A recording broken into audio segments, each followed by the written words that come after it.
And thank you for the challenge of inviting me to open these remarkable scriptures for us today, the binding of Isaac and the transfiguration of Jesus. They have been for me the focus for weeks of wrestling and study and pondering, and ultimately of a grateful discovery. They've been an occasion of liberation for me, having often been in the bind over how our scriptures seem so saturated in blood. The entanglement of violence and the sacred within our Judeo-Christian faith, and indeed in some way in all religious traditions, brings me to impasse as someone like you who is formed by these biblical stories week after week, these prophecies and revelations that we gather to interpret in our community. So maybe you share with me this troubling bewilderment concerning where, according to our sacred texts, divinity stands on violence. And therefore, since we are in the practice of being in imitation of our God, and therefore where we stand on violence. The troubling question of why the central symbol of our faith is an implement of torture and execution, a symbol and a story that has driven many Christians of our time away from the faith toward more pacific religions. I'm reminded of being at a Buddhist retreat with lots of Christians, and in my Dharma circle, I was wearing my cross, of course, and two Catholic women took such grave offense at the symbol of our faith, which had turned them away. The question also of why is Abraham's attempted sacrifice of Isaac one of the great tropes of our tradition, whose distorted and distorting interpretation of the meaning of Jesus and of the sacrifice of the cross has had us bound in heresy for literally millennia. That is to say, I'm referring to Anselm's doctrine of substitutionary atonement, that Jesus had to make up to God for human offenses to the divine honor and majesty. That, of course, is a subject all in itself, and I think Beth Johnson and others have tried to untangle us from this erroneous understanding of who and what the sacrifice of Jesus is all about. But then, of course, there remains the question of the meaning of sacrifice itself for us now in this 21st century. All of this is what we are laboring to intuit this Sunday. So getting the story of Abraham and Isaac right, therefore, I think is key to getting our whole Christian story right. So I hope this reflection likewise aids you and unbinds you in the ways that you may need.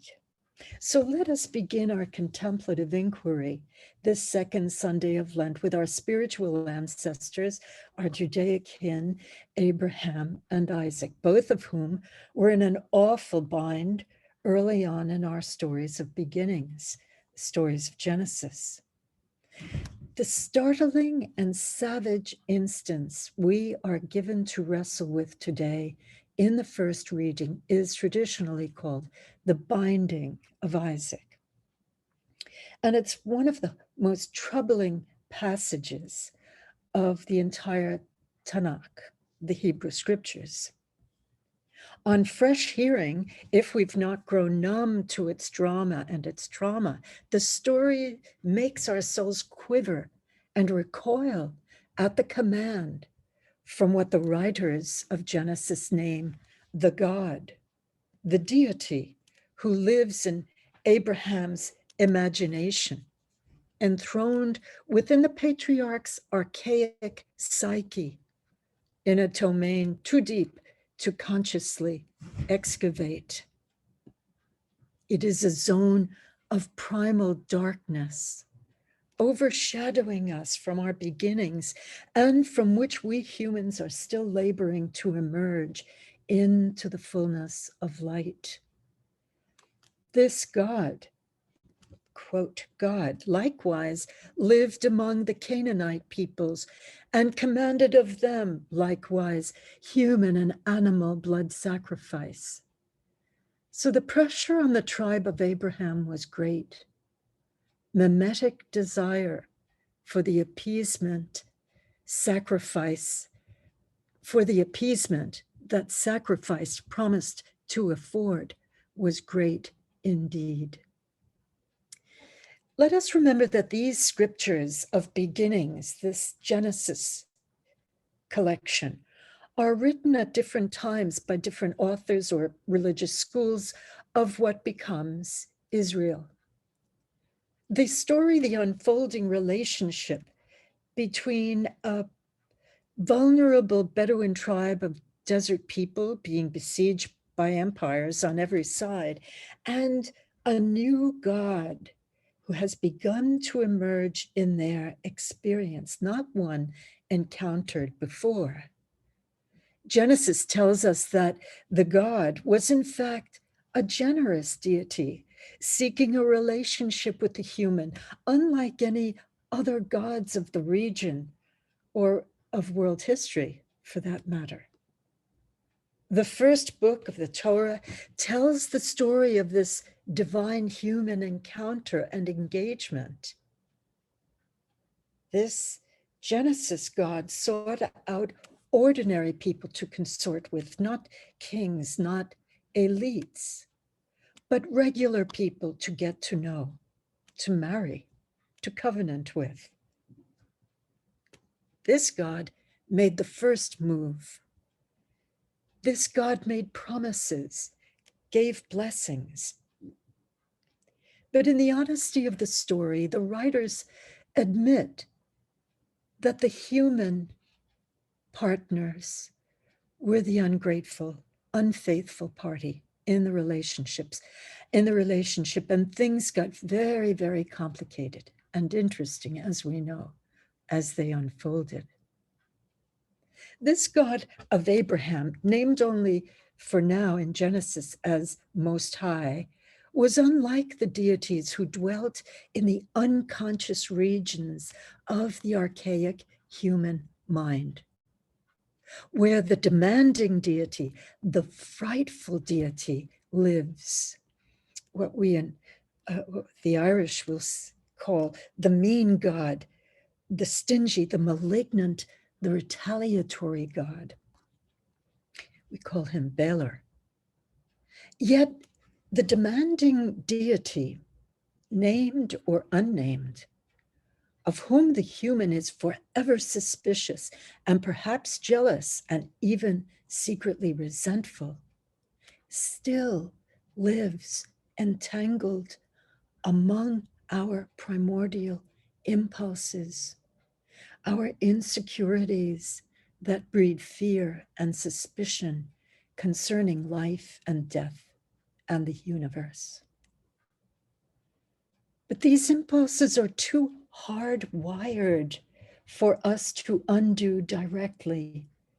They are, so to speak, genetic, and so beyond our reach.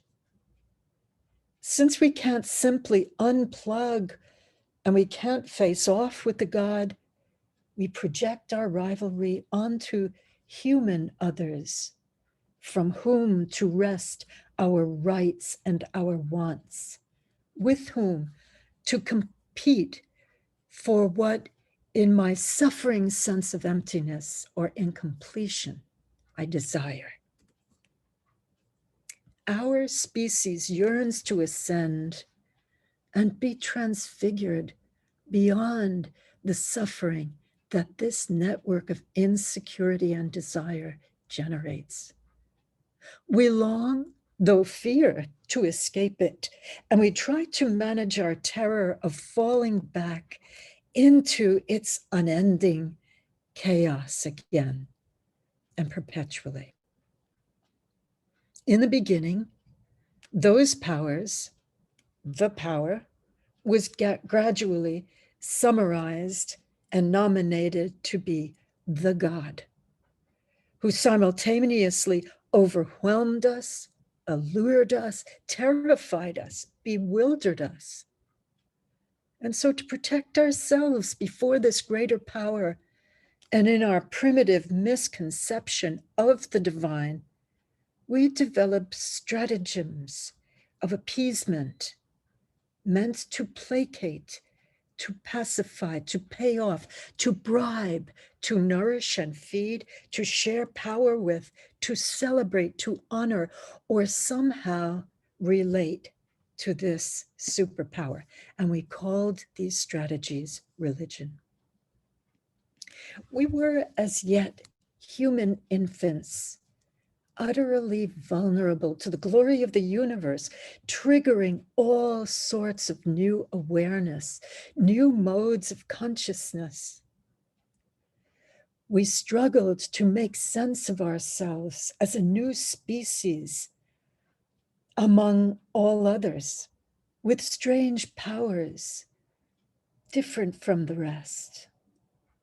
As Teilhard de Chardin says, we groped toward understanding. And in this groping, we evolved. But we were and we are bound still by those elemental pulls of our nature that acted upon us from an obscurity we could not comprehend. We were and remained shadowed by one of humanity's most deadly deceptions, that divinity, the universe, the source, the force, the powers are impersonal, are without care, are unimplicated in the moral crises of its own creation. And if they are unmoved by our predicament, maybe in fact they are out to get us. This kind of pseudo-religion silently preaches that we are trapped in a zero-sum game of competition with all others, even the God, for all that we desire. And we desire greatly. Our nature is to desire. We are a desiring species. We desire peace and security, beauty, companionship, meaning, release from suffering. And above all, we desire being, the fullness of life. There seems never to be enough being to go around. And so in our mythologies, we tell ourselves that we have to steal the fire of the gods to fuel our existence, or we have to offer our only child in sacrifice to make God keep its promises, to protect us, not to be capricious. We secretly believe that the whole of existence is a divine crapshoot in Merton's terms, that deity does, in fact, against Einstein's gamble, play dice with the universe. This is what contemporary secular atheism tells us, and materialist science proclaims. It is the mental milieu in which the scandal of the cross is disparaged, is consigned to the grotesque superstition heaps of history. It's actually easier to believe that we can save ourselves, or, on the other hand, that we can simply surrender, in some sense, to being victims. So the great suspicion driving our civilizations is that somehow the universe and history will sacrifice us. We whisper it in the night. We shall become a cosmic holocaust in the service of what we can't even comprehend, unless we fight. Unless we fight to overcome all adversaries to our personal and corporate desires. This is the story of our modern world. Whether we describe it in geopolitical terms, corporate terms, tribal terms, racial terms, personal terms. In this mind state, we're actually perceiving God to be violent and vengeful, or at least condoning, if not blessing, our violence and vengeance. This is the conspiracy theory at the heart of a perverse mode of archaic religion, even as it lives throughout our world today. It is mean and stingy in imitation of its God, because all we can really do is imitate what we imagine our God to be. And we have seen this crypto religion play itself out for years in our own nation, recently, and for centuries and millennia throughout our human history. We've come to accept ourselves as a violent breed, and that acceptance has bred violence. And so we are in need of a revelation of something other to save us now in this end time of our all too sacrificed planet. I say another revelation because the one bewildering similarity that literally cuts through all religious cultures and that concerns us this morning is the phenomenon of violence entangled with the sacred, the violence of the sacred expressed mostly throughout history in ritual sacrifice involving the death of a victim, elected by the community or by some authority to reestablish the harmony with the powers that be that we ourselves have set awry. It is, of course, the scapegoat mechanism.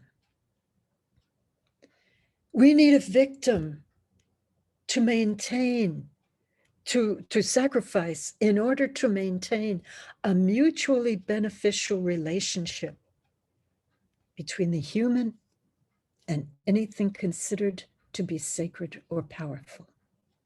And one could say that blood sacrifice was a primal or primordial response to the problem of God of our ancestors. They had a problem with God too.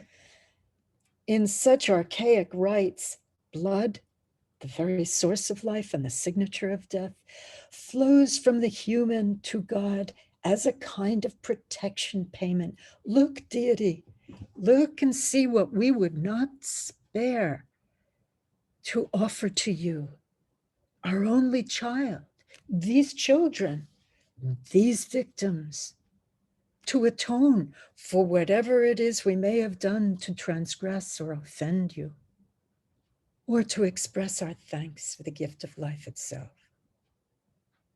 We do this to please you, to pay you off, to make you like us, since we cannot fathom you, your will, your ways, your wiles. It almost sounds like a song from a Monty Python film.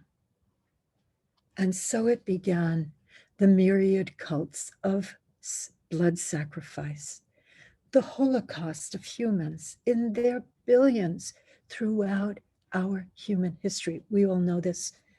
And creatures in their bazillions to the gods of human imagining. We still do that. We still do both. sacrifice to these projections of our human insecurities, to these strange gods who crave blood so they may keep living, so that the God itself may survive.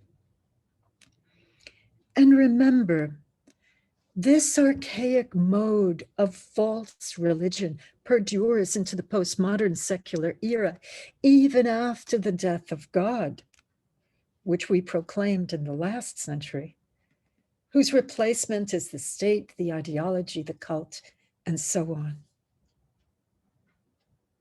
And so we all know that the litany of sacrifice cultures are innumerable from times immemorial, from India and its sacrifice of young girls to the death pits in Iraq and Ur, to Mound 72, of which I knew nothing, near St. Louis, Missouri, where the Cahokia people, a pre-Columban tribe, interred their sacrificial victims. In Mesoamerica, we know of the Aztec and Inca civilizations and how they were fueled by the blood sacrifice of slaves, of the Moche and the Nazca of Peru, Japan and Hawaii, with their own victims, the Israelites, the Romans, the Greeks, the Celts, the Vikings, the Carthaginians, the Africans, and an innumerable host of others.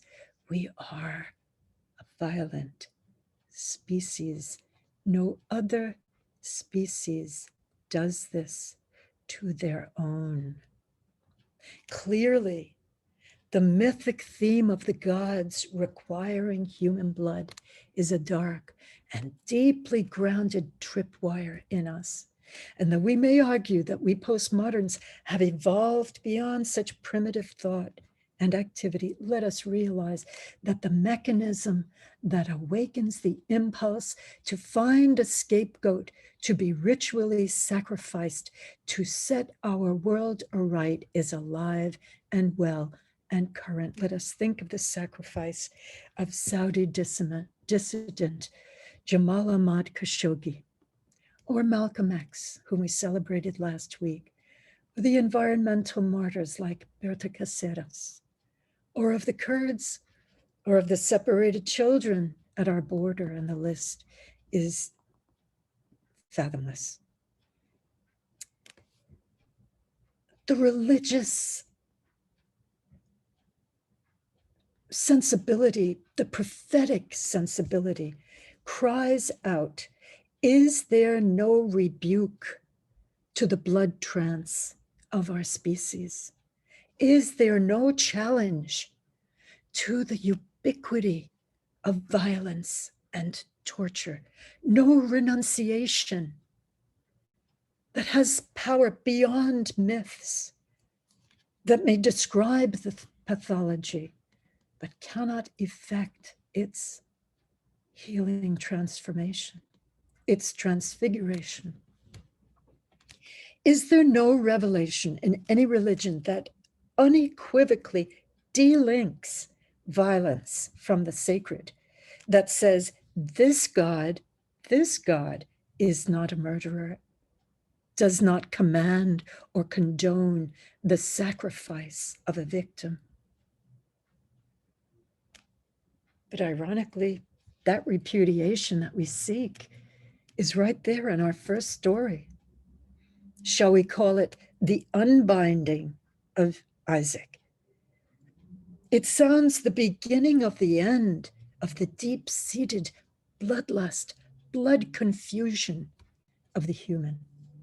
It marks the beginning of the end of legitimization of sacredly sanctioned violence, whatever that sacred might be: state-sanctioned violence, tribal violence, interpersonal violence, intrapersonal violence, as I do harm to myself.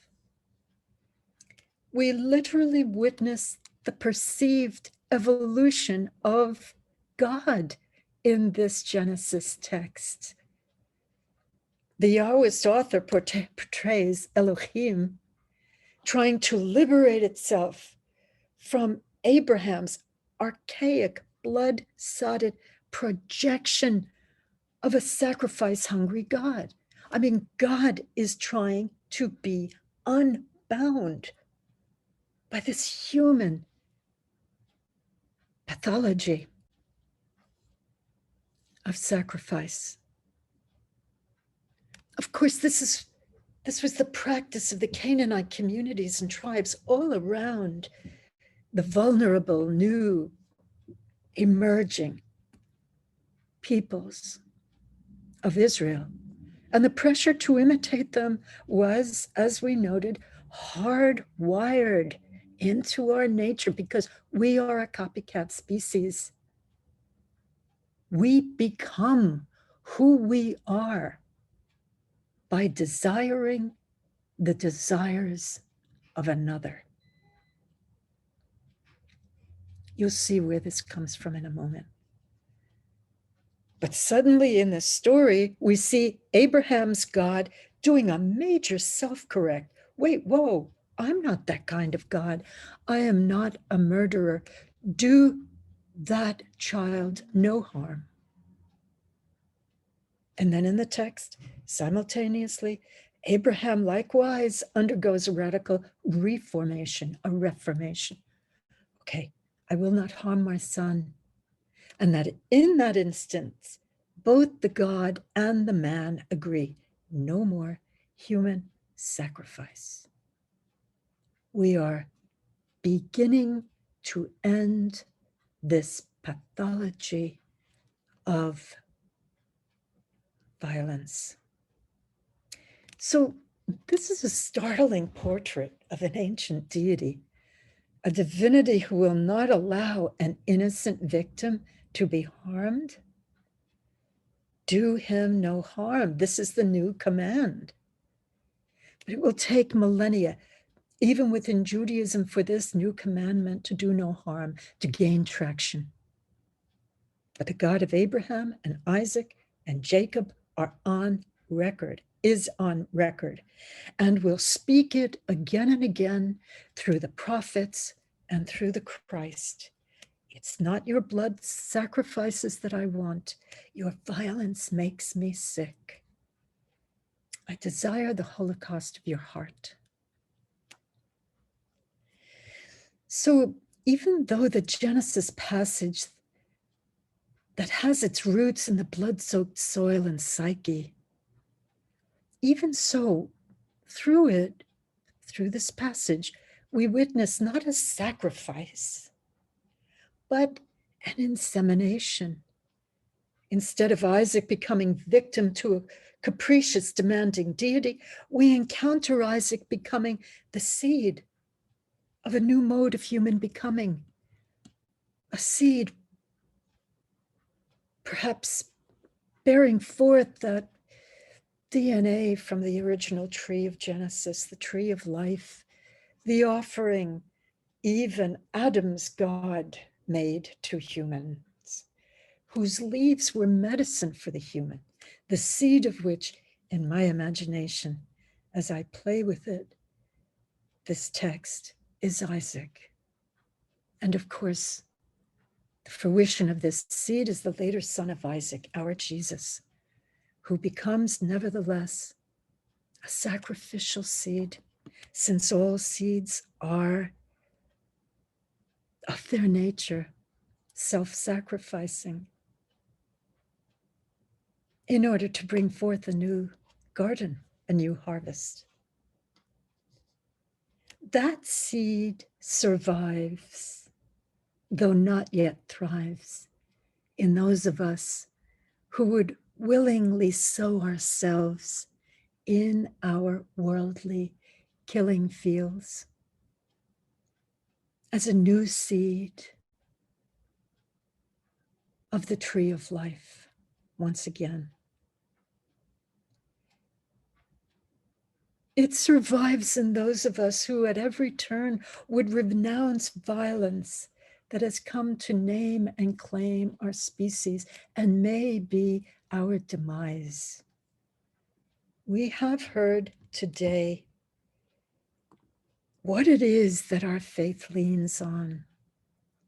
What erupts in Abraham is an evolutionary breakthrough for the human. A voice is insisting, do no harm to the other. I, your God, shall provide the sacrifice.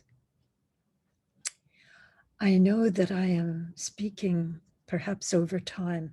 I'll just say briefly that to prepare for this reflection, some of you may be recognizing this. I spent days and weeks going down the wormhole of one of the most radical thinkers of our time, the late René Girard. Girard was a man familiar with text. He began his career as a literary critic who mastered myriad converging disciplines: anthropology, history of culture, philosophy, economics, psychology. The list is endless. He has both enraged and enthralled his academic peers with his simple, though very revelatory insight concerning the origins of human violence, and particularly how violence has been sanctioned by the sacred throughout our history. We can't rehearse his insight completely. It's way too, how shall I say? It would take time. But all we need to understand is that Girard claims to have found the unequivocal religious revelation about the dynamics of human violence that unmasks its nefarious mechanism, which he calls mimetic desire. That is this copycat syndrome, which is at the heart of human nature. The desire not for what another has, but for what another is. The source of rivalry, which is the source of rivalry and then of violence, often resolved through the scapegoating mechanism, where the conflicting parties project our guilt in the complicity of the problem onto some third party, and then we destroy it. Destroy him, her, them. Whether guilty or not, that other is the victim of this dark program, unconsciously agreed to and operative within the human psyche. I'm almost finished. It is according to Girard, the program that has poised us on the rim of destruction, especially now at this stage of our human development and of our technologies. This urgency to violence. It unfolds not simply as geopolitical threat, but now, as we know, as an ecological fact, the sacrifice of the living of all kinds to fulfill our imitative desires for more, in the illusion that it will let us be more. But in the words of one student of René Girard, Michael Kerwin, a Jesuit, he says, what Girard discloses is that the gospel itself is the biblical spirit that exposes the truth of human violent origins. And the biblical spirit, climaxing in Jesus, takes the side always and forever of the victim and commits itself toward overcoming the scapegoat mechanism as a viable means of social formation. In other words, for Girard, the life, death, the resurrection of Jesus subverts the wholly ghastly enterprise of human rivalry and violence. His theory is grand and controversial, but it does lead us to the Mount of Transfiguration, because there's no way to interrupt this unconscious autonomic process of mimetic desire, he says. That's why he's being called the new Darwin, because he's disclosing to us something we've never seen about ourselves and our development before. This is how we are hardwired. All we can do, he says, is desire better. Admire what is more worthy and wholesome, truly beautiful and good and true. Admire what is meek and gentle and humble of heart. What would give itself in sacrifice rather than take sacrifice? Isn't this the revelation witnessed by our brothers, Peter, James, and John, as they beheld the shimmering otherness, the resplendent otherness of Jesus, which is what we Christians truly desire to become, to be like. I want what he's got, the fullness of life. Jesus, the fully human one. In the transfiguration, we behold our true nature unfolding in the humanity of Jesus. Desire better. René Girard says, Jesus says, for the life of the world, because our insatiable desire for wealth, prestige, power, possessions is bringing the world to perdition. It is exacting the sacrifice of countless innocent victims in the mimetic compulsion to want more of what she has and they have, from the personal to the political. And so the final word of the gospel today, we must reprogram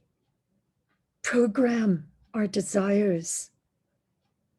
And so the voice of the living one, the good God, the generous, nonviolent God says, this is what I love. This is my beloved. Listen to him.